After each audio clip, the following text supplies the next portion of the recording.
The other day, my niece and her friend were playing in the backyard, and she runs up to me and goes, Peely, what is the weakness of wind and electricity if that's my superpower?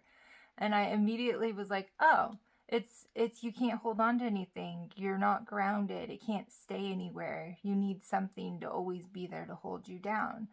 And and then she's like, oh, okay. She runs away. And I'm like, oh, that was so cool. I was able to use what I've been learning in Ayurveda to answer this question that she asked. And I don't know how she said wind and electricity, which somehow she knew that those two things had some correlation together, which I find fascinating. In the fact that both of their weaknesses would be that they need something to ground them, they need something to hold on to them.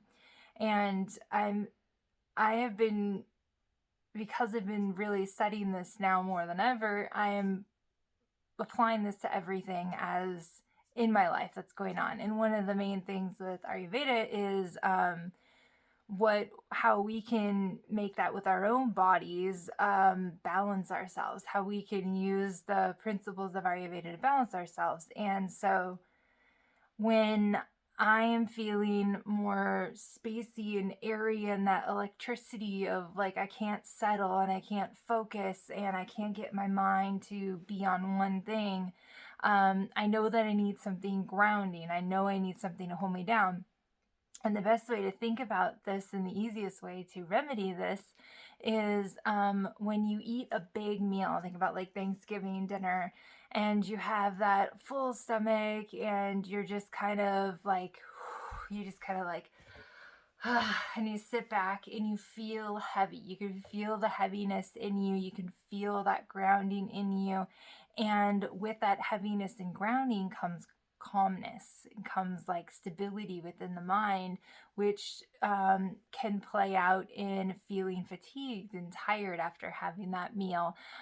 So those are like really like an easy way to see how when you do have too much of the electricity going on inside of you and around you, like literally walking in the wind can make you feel like lightheaded, can make you feel tired, because it just like it's so much going on, it's so much movement, it like strips that grounding from your body.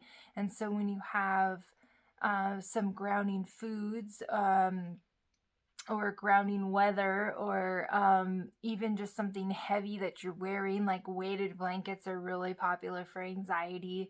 Those things can, like that heaviness, that stillness, that solidness can like bring down that anxiety within the body, or bring down that mind that just won't stop going. And so I find it fascinating because every one of the elements needs the other elements in order to balance itself. And that would be ether, air, fire, water, and earth. And we all are made up of all these, the molecules in our body are all made up of all these 5 elements, every single one of them in our body. And so it's really, really fascinating how they can go in and out of balance, and how we're always working to find that harmony. And so when your superpower is wind and electricity, you know that you need grounding in order to keep you solid, in order to keep you there. And that's something that you have to find for more, like you have to actually reach for and grab for. And it can go the other way too. You could be like very down to earth, literally down to earth. That's a phrase that's used for people who are very grounded.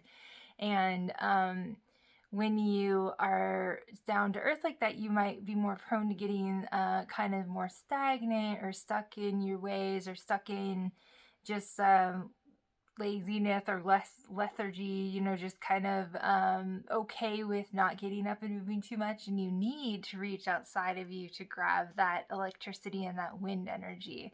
So everybody's got like different things to work with. And I just think it's really cool. And I thought that was like such a intelligent question that she asked. If you have any other questions about Ayurveda, I'd love to talk more about that. And I will see you guys in the next video. Give us a like if you thought this was interesting. All right, bye.